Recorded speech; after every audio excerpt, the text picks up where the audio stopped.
So if you're watching this video, you probably have a check engine light on your Infiniti Q50, and I'm gonna show you how to fix it. So I was driving to work one day and my check engine light comes on, and so I took it to AutoZone. So as you can see here, it is for a coolant bypass valve. So after doing some research, what I found is that basically there's this thing called a water valve, and there's usually a sensor in there that goes bad, especially around like 75,000 miles. And funny enough, my car just hit 75,000 miles. Apparently there's no other solution but to replace the water valve, which is kind of annoying. So a couple tips if you're looking to buy a replacement water valve. I tried to go to an Infiniti dealer and they tried to charge me $590 for it. Go to nissanusa.com, and I can't remember the part numbers off the top of my head, but I'll put them on the screen. And I got everything for $390.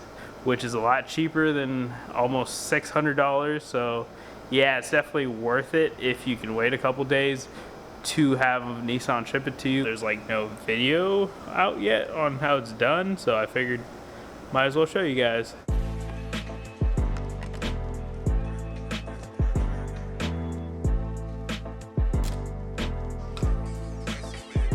Side note, you probably want to pull your under tray off when you do this, because otherwise all of the coolant kind of gets stuck in there. If you're like me and you drop sockets or bolts or anything, it gets stuck in there too.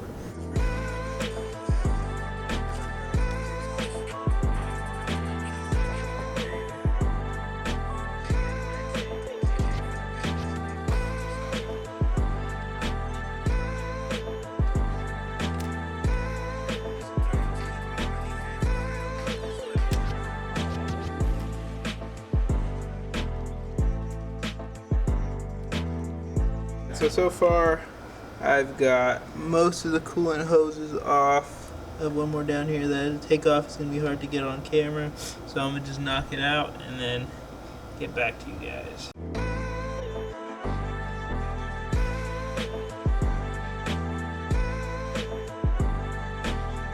I could not get that last hose off, so I'm going to start unbolting stuff and see if I can help get that hose off once I move stuff. So this is the first one I'm gonna start with. It is a 12mm. Shit. This sensor right here has to come off in order to get that bolt out. So you just throw this deep socket on there and it should pop out. Oh. It's the guy that was giving me trouble. Now I'm gonna get to the rest of it. So next up, there's a bolt underneath the bolt that I just took out, and I had to use a smaller ratchet, an electric one, because I don't have a breaker bar here. Comes out. There we go. After looking at some reference photos online, I have realized that I do need to take that like spare coolant tank thing out, and that should help me get that last radiator hose thing off. I'm kind of taking my time with this because I'm waiting on the replacement part from Nissan. It was supposed to be in today, which is why I'm at the shop, but it didn't show up, so I have to come back tomorrow. So I'm just gonna do as much as I can, hopefully get it off today, and then come back tomorrow, put the new one on real quick, gaskets, bleed the coolant system, and be back on the road with my car.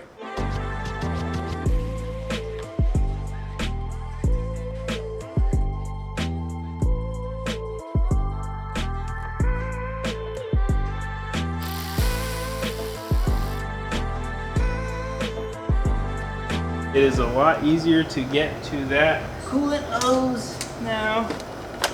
Okay. Alright, so this is a bolt that I'm tackling next. For reference, it is over there. I kind of got annoyed and I took Torx 15 socket heads, and there were like 1, 2, 3, 4, 5, maybe 6 of them. And I pulled this guy off, the coolant head, reservoir, whatever. Now this bolt is really easy to get to. 12mm is off. I think I got it loose, because you see this is moving now. Okay, here it is, the water valve, coolant valve, multi, whatever diaphragm thing, it is off. I'm still waiting on my replacement. Hopefully that comes in tomorrow and I can get that bad boy on, show you guys how it's done. Here is the new part. It actually comes with pretty much everything. Now I'm realizing that you have to take the bottom off and transfer that over to this. So this usually doesn't work unless you have a big ass impact like I do right now, but this is because I'm being lazy. Just break it free like, otherwise you gotta like brace it down. I'm trying to get this over with, just like that. This guy comes off. It is a plastic piece that broke. And see, what usually happens is this piece right there breaks, this little plastic piece, and so because this is what threw my check engine light. So stupid. You'd think they'd come up with a better solution for this, or like a fix or something. Alright, so my dumbass dropped one of these bolts way down in there, and I cannot get to it. So I had to make a quick run to McFadden. I got a new bolt. Fortunately, the head is a little bit bigger, so that might be annoying, but I had to do what I had to do. I'm not getting to that bolt. I can't find the magnet, so this one goes in.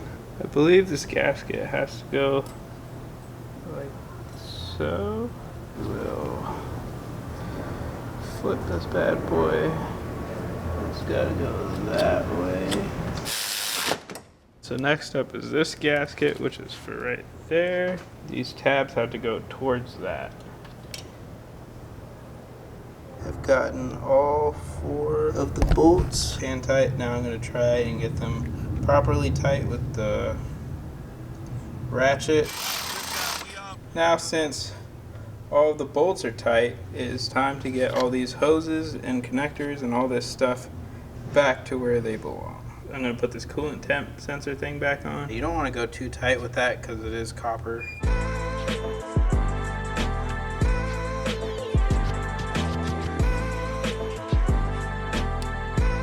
Last thing I'm going to do is bolt these 2 back on, put all the trim back on, and then I'll come back when it's time to fill this up with water and then bleed the system. So I've put all this stuff back on. I have one of these. I'm gonna top this bad boy off.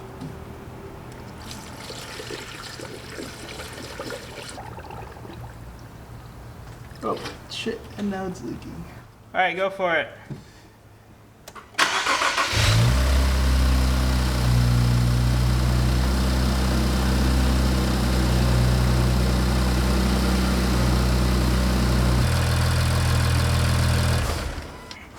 Seems like it bled pretty quick. Last step, I'm going to cap this thing off. Made a huge mess in the shop with coolant, so that kind of sucks, but alright, so that pretty much summarizes how to replace your water valve, coolant valve, whatever it's called. And my check engine light hasn't gone away yet. I think I gotta drive it around a little bit more for that. But hopefully this is the end of the video. Alright, so I put about 780 miles on my car since doing the water valve change, and my check engine light hasn't gone, so I'm about to go pick up a scan tool and see if I can clear it. Excuse how blurry it is, but I'm gonna try and erase this code and see what happens. So I erased the code and it appears to be gone. We'll see if it holds up, but anyways, I guess you do need to get a code reader such as this one to clear your code, and you should be good to go.